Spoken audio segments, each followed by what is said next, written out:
Hello friends, in today's video I'm going to show you how to change the ringtone on your Samsung Galaxy or your Android phone. So go ahead and do a swipe up and open up your settings. From here you want to scroll down a bit to where you find sounds and vibration. Tap on that.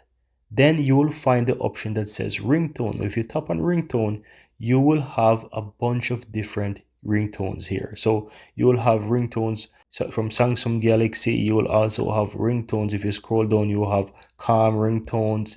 They have them different categories: fun, you have retro, and so forth. So you have a bunch of different ringtones that you can choose from. Right, so in order to go ahead and change the ringtone of your phone, you just simply need to tap on one, and basically once you tap on those radio buttons, then your phone will basically change its ringtone, and you can basically listen to those ringtones. So if you tap on them, you just want to ensure that your phone is not on mute or on vibrate. So you just want to simple toggle that upwards so that you can hear it. I'm going to do mine for a bit, and what you need to do, just simple click on each and it will play those ringtones, and that's all there is. Now once you find the one that you like, that's all there is to it.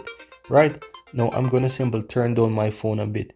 Now you can also go ahead and add ringtones to your phone. If you click that plus, you can simply come here and click allow, and from here you can go to musics and you can basically find different music tracks that you can find, and you can basically choose here from a bunch of different Samsung music that you can find. So you can come here, you can find different albums, you can also find music that you have on your phone, and basically you can just come here and find something that you like. Right, so you can upload music to your phone, and then you can find those files, and then you can easily basically select those files and even set that to your liking. And that's all there is to it. Very easy and very simple, guys.